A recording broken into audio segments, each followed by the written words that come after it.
जिंदाबाद BJP BJP जिंदाबाद नरेंद्र मोदी जिंदाबाद जेपी नड्डा जिंदाबाद अमित शाह जिंदाबाद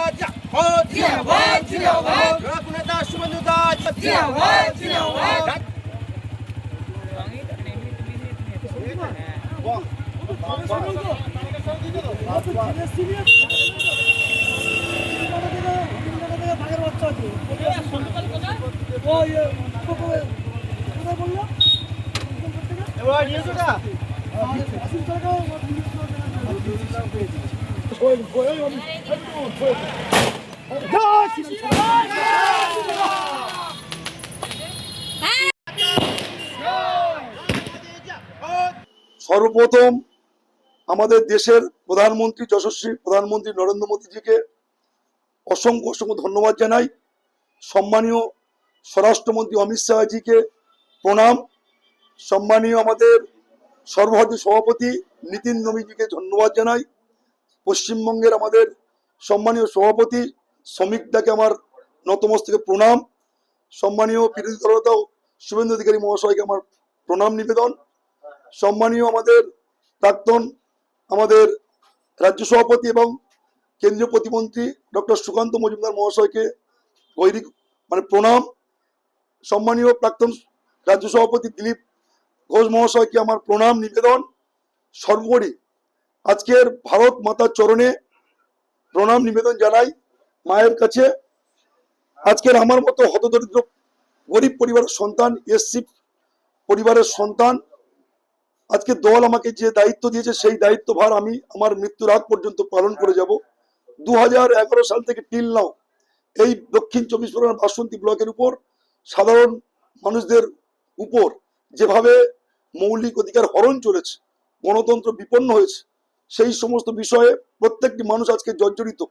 যে শিশুটি আজকে জন্মগ্রহণ করেনি সেই শিশুটি তার পিতাকে পর্যন্ত মুখও দেখতে পারেনি, এরকম কিছু পরিবার রয়েছে। সেই সমস্ত পরিবারদের মুখে হাসি ফুটিয়ে তোলা, বোমা বন্দুকের রাজনীতিকরণ বন্ধ করা, উন্নয়নের মাধ্যমে যে সমস্ত জরাজীর্ণ আজকের সমাজ ব্যবস্থায় যে সমস্ত বিষয়গুলো আজকে তৃণমূল কংগ্রেসের অর্থাৎ শাসক দল ক্ষতবিক্ষত করেছে, সেই সমস্ত বিষয়গুলোকে আমাকে আজকের উন্নয়নের কে হাতিয়ার করে সেই সমস্ত মানুষদের পাশে আমার দাঁড়ানো একমাত্র নৈতিক কাজ। এবং দল যে মতো ভাবে আমাকে যে নির্দেশ দেবে সেই নির্দেশ আমি মাথা পেতে দলের কাছে আমি এই বার্তা নিয়ে দলের নির্দেশ মেনে আমি সাধারণ মানুষ, দৈনন্দিন জীবনে খেটে খাওয়া মানুষ, তাদের পাশে দাঁড়িয়ে থাকতে চাই। যদি মানুষ আমাকে আশীর্বাদ করেন, এই বাসন্তী ব্লকের মানুষ যদি তারা ভোট দানের মাধ্যমে আমাকে আশীর্বাদ করেন, সেই সমস্ত মানুষদের প্রত্যেকটি চাহিদা আমি পূরণ করার 100% চেষ্টা করব। আপনি এখান থেকে কতটা আশা করছেন জয়লাভের? 2011 সাল থেকে মানুষ আজকে বুঝতে শিখেছে তাদের প্রতি কি অন্যায় অবিচার ঘটেছে। এসআইআর প্রক্রিয়াকরণ হয়েছে, সেটা আপনারা দেখেছেন। বিগত দিনে আমরা দেখেছি 2011 সাল থেকে 2021 সালে যে নির্বাচন, সাধারণ মানুষ তার নিজের যে মৌলিক অধিকার ভোট দিতে পারেনি, রক্তাক্ত অবস্থায় ফিরে এসেছে ভোট গ্রহণ কেন্দ্র থেকে। সেখানে সে চিত্র আপনারা ইলেকট্রনিক মিডিয়ার মাধ্যমে আপনারা দেখেছেন।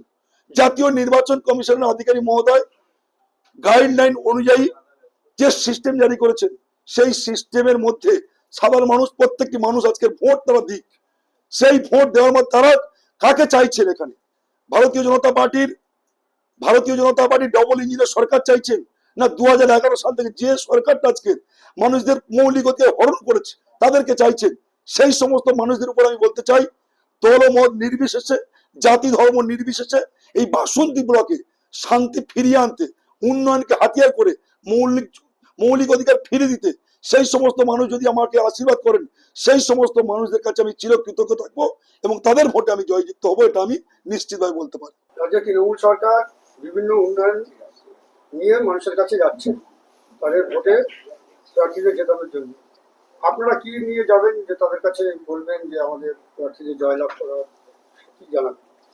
2011 সাল থেকে কয়েক হাজার কোটি টাকা এই শাসক দলের নেতা নেত্রী প্রধান থেকে আরম্ভ করে তাদের যারা আজকের বিধায়ক ছিলেন লুট করেছে। আজকের সাধারণ খেটে খাওয়া ঘরের এসসি এসটি সম্প্রদায়ের মানুষ যারা রয়েছেন, মধ্যবিত্ত সম্প্রদায়ের মানুষ যারা রয়েছেন, সেই সমস্ত সন্তানরা শিক্ষিত হবার পরেও তারা আজকে বেকার ঘুরছে, টোটো চালাচ্ছে, রিক্সা চালাচ্ছে, সেই চিত্র আমাদের দেখতে হয়। সেই সমস্ত মানুষদেরকে, শিক্ষিত যুবক যুবতীদেরকে চাকরি না সুব্যবস্থা না করে আজকে তারা যুবশ্রী ভাতার মাধ্যমে তাদের জীবনকে আজকে বরবাদ করছে। সেই সমস্ত মানুষদেরকে বলবো আপনাদের মৌলিক অধিকার ফিরিয়ে আনতে, আপনাদের চাকরি ফিরিয়ে আনতে। আজকের শিক্ষক মন্ডলী যারা আমাদের ঘরের ছোট ছোট সন্তানদেরকে আজকের শিক্ষার আলোয় আলোকিত করে সমাজের মুখ উজ্জ্বল করাতে সাহায্য করে, সেই সমস্ত শিক্ষকরা আজকের রাস্তায় চাকরি হারিয়ে তারা আজকের পুলিশের কাছে মার খাচ্ছে। সেই চিত্র ছোট ছোট শিশুরা তারাও কিন্তু দেখছে তাদের শিক্ষা গুরুর উপর কি অত্যাচার চলছে। সেই সমস্ত মানুষদেরকে বলবো 2011 সাল থেকে আর 2026 সালে আজকের এই সরকারটাকে দেখেছেন কাটমানি সিন্ডিকেট রাজ, বোমা বন্দুকের রাজনীতিকরণ, মানুষদের খুন করেছে। আর আজকের ভোটের প্রাক্কালে মমতা বন্দ্যোপাধ্যায় হার নিশ্চিত, তৃণমূল কংগ্রেস হারবে, ভারতীয় জনতা পার্টি ডবল ইঞ্জিনের সরকার গঠন করবে পশ্চিমবঙ্গের বুকে। তাই সেই সমস্ত মানুষ তারা মমতার এই মিথ্যা প্রতিশ্রুতি 1000 টাকার কাছে বিক্রি হয়ে গিয়ে তাদের প্রজন্মকে তারা হারিয়ে ফেলবে না। তারা ভারতীয় জনতা পার্টি অর্থাৎ যশস্বী প্রধানমন্ত্রী নরেন্দ্র মোদীজিকে ডবল ইঞ্জিন সরকার গঠন করতে সাহায্য করবেন। বাসন্তী বিধানসভা থেকে আমার মতো গরিব পরিবারের সন্তানকে জয়যুক্ত করে, এটা আমি আশাবাদী তাদের কাছে।